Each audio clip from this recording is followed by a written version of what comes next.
Hello, Mark Crossfield here. Welcome to the Golf Swing Weekly Fix, another show full of loads of great content for you. We're going to be talking about over the top. We've got more swings coming at you from the apps, and we've also got a question of the week as well. So loads to do. Let's get you playing some better golf. Let's get stuck in.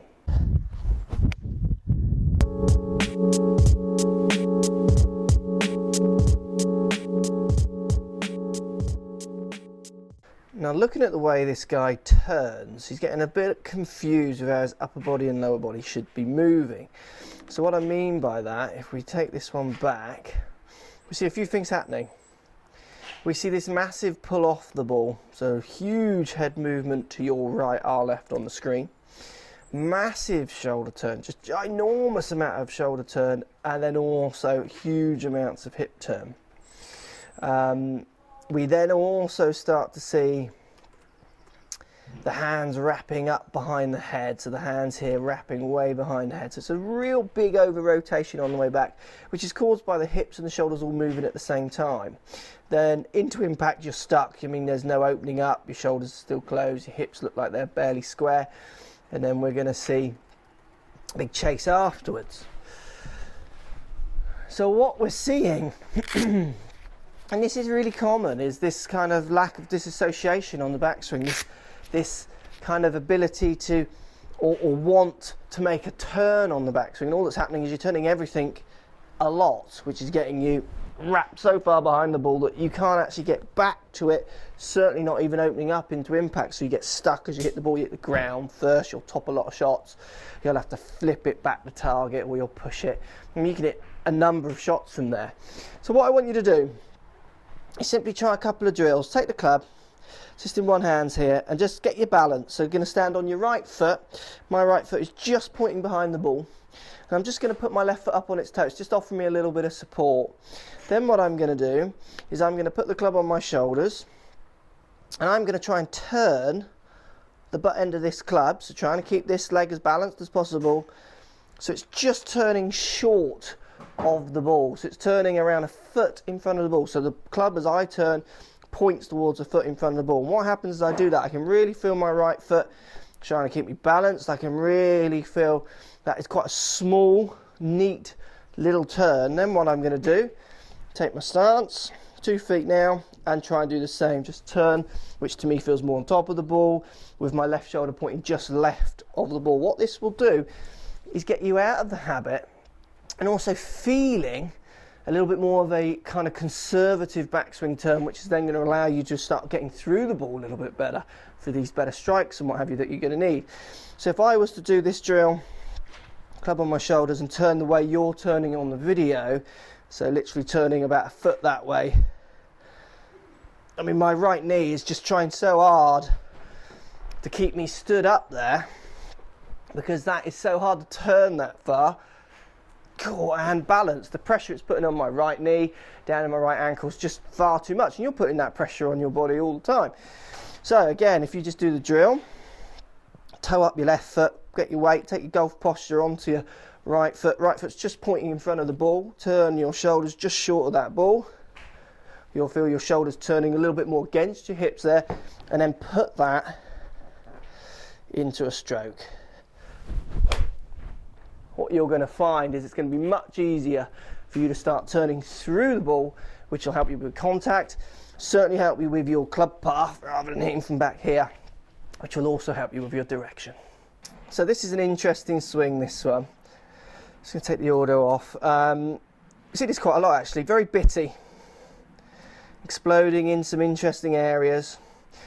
What we're going to do is we need to try and get you actually making a bit more of an arm swing. Very disjointed in the way you use your arm, super slow. What we see at the top of the backswing is the club shaft whacking your right shoulder there, and your left hand is basically not on the club anymore. There's so much of that left hand not wrapped around the club, which is allowing you to swing your arms this short but the club that long. And then we see a repeat of that on the way through. Here you can see, again, gloved hand, that's not on the club, that is coming off. So we need to get you making some more of a extended arm swing. You're using leverage from the fact that you're taking the club out and on and out again of your left hand.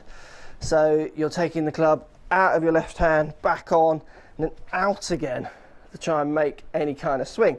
So what I want you to do, just hold on with your left hand only. Okay, loads of grip drills out there. Just make sure you have got the club through the base of your palm, right part of your palm. If you get the club right through the middle of your palm, those kind of movements are really easy. But I want you to start thinking about your body swing a lot more, and your arm swing a lot more, and it's got to become more of an arm swing.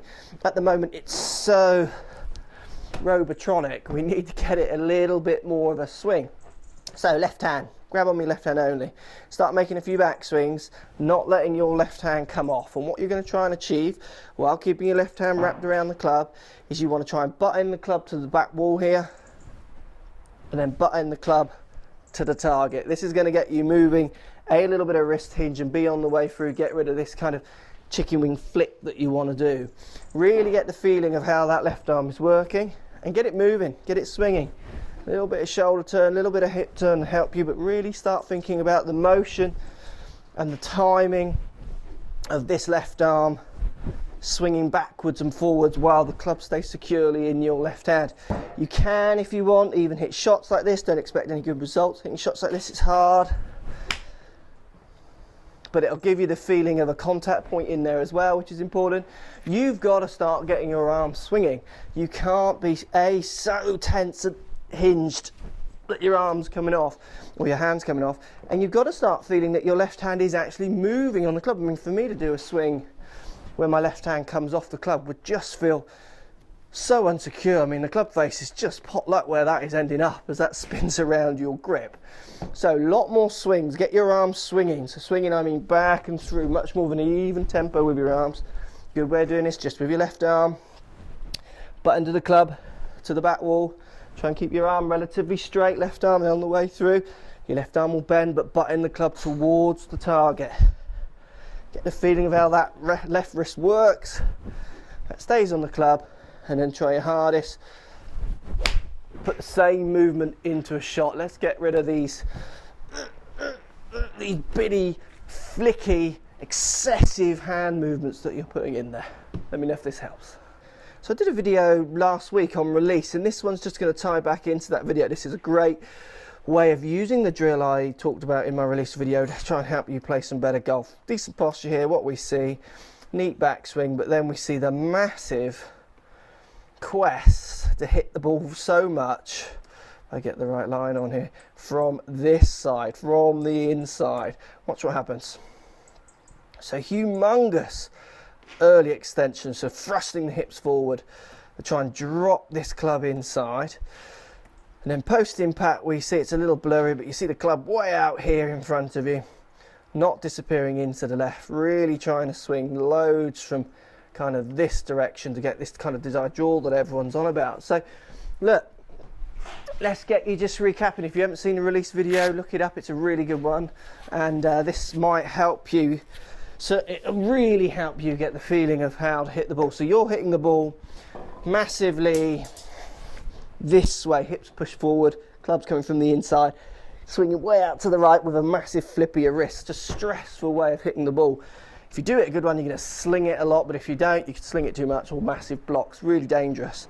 So what I want you to do is take your stance. I'm going to set up this ball here, and then I'm just simply going to put this orange or yellow stick, green stick, sorry, between my 2 feet. So touching my heel of my left and toes of my right. And then what I'm going to do is put this orange stick parallel to my target line behind me. Just there. And I'm going to take my stance. And what I'm going to do is I'm going to square the shaft of the club up and the blade up with this green stick on the floor, open my hips up to the line of the green stick, and then I'm going to push down through, trying to parallel the club up to the orange one on the floor. And you're literally just going to chip shots out there, trying to get this feeling. It's going to be to you, it's going to feel that you're swinging so far left compared to your natural hit is more to hit over there. I mean, you're almost at the camera here. Got to get the feeling of hitting down straight at the ball and then the club returning back to the left and arms returning back to the left. And to do this, if you open up those hips on the way through rather than thrust them forward, it just makes it so much easier. This is a 10-minute a day drill. Don't even need a golf course or a range. Don't even need a ball if you don't want. Just trying to hit those positions, get the feeling, even working some in to a full shot, just to get the feeling of hitting through that ball rather than attacking so much from the inside, pushing those hips forward, flipping it back to target. It's a great drill. It'll really help you think and rethink about the way you're trying to hit the ball, and certainly in a much more positive way. Let me know how you get on. Question of the week, guys, coming from David Gregg, posted on Facebook regarding custom fitting. Does it matter how players' ability is progressing? What I mean is, if I was stuck at, say, 15 handicap and getting custom fit was going to improve me, then great. However, if I have and went from 25 to 8-ish in about a year and a half and still progressing with the same clubs, when should I get custom fit? I'm constantly improving my swing and techniques. Love the vids, by the way. Thanks for watching. So look, it's an interesting one, this. I get this a lot, and I get many people coming for custom fits who end up having some lessons prior to actually making a choice on what clubs to go for. This is probably one of the most common questions I get regarding the custom fit. When should you do it? Well, you want to think about what your buying criteria is. You're buying clubs because you want to play better with them. You want some new ones just because they feel better. I mean, most of you feel like you're going to play better with new clubs, and there's lots of many reasons why that might be. And there's two ways of doing fitting as well. I get lots of people who come for custom fits complaining of not hitting the right ball flight, too low, too high. And we watch them hit and we get some of their numbers, and what happens is we find often that their angle of attack isn't quite right, so they hit the ball too low because they're hitting 8 degrees down at it rather than maybe 1 up with a drive or what have you. And the question I simply ask them is, do you want to get fit around hitting 8 down? Because if you do, I'm going to have to give you some pretty extreme clubs. And if you ever fix that, those extreme clubs are going to produce extreme shots. So it's really a case about working with your fitter to try and look at your numbers and make sure that your numbers are anywhere near neutral as you feel, or the fitter feels that you could get them. But there's also another way you can get custom fit as well, which is a static fit. So the classic old devised classic fit, fingertips to ground and all those kind of things. And a static fit is equally as good as a dynamic. So if you get a static fit and you're still producing the wrong shots, then definitely it's completely to do with your technique. For me, I want my clubs to fit my technique. Fit the kind of shots I'm looking for. So I'm always going to make sure I'm standing as well as I can and swinging as well as I can within reason to work out what clubs are best. So when is it right? Well, it's never right. You're always going to be evolving, you're always going to be changing, you're always going to be thinking. So try to stop thinking of it so much as a science. It's much more of an opinion, and it's much more, there's no right or wrongs with custom fitting. It's about getting something that you're comfortable with, even if it just means changing the head and keeping the lie and the length the same because you are changing so much. But if you hold off buying clubs because you're changing your swing for X, Y and Z reasons, unless they're massive changes, well, you could hold off for an eternity because the best players in the world are still learning, still changing. If your numbers are way off, but you still want to improve your clubs, then definitely a static fit is a good way of doing it.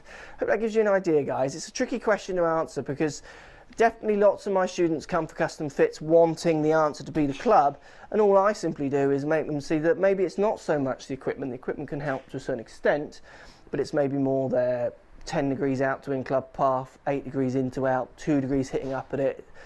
These kind of angles that need monitoring first, get them somewhere near a neutral, and then sync that club up for that. So go for your custom fit with the idea of finding out what your real numbers are and maybe improving some of your technique to make sure you get the best equipment to suit you. Hope that helps.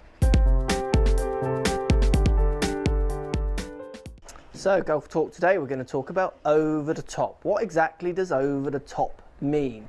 This is a common question I get asked, so we're going to give you an idea of what it means. Not the fixes. If you want to know what the fixes are for over the top, there's hundreds of them. Research over the top on YouTube or wherever. There's plenty of fixes. But this is what people are saying when they're talking about coming over the top.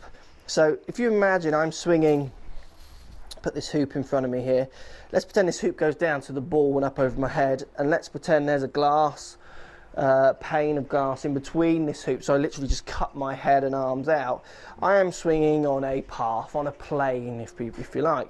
If I swing back on a plane, and then on the downswing that plane becomes more that side of the ball, or more that side of the initial plane, then that is called coming over the top.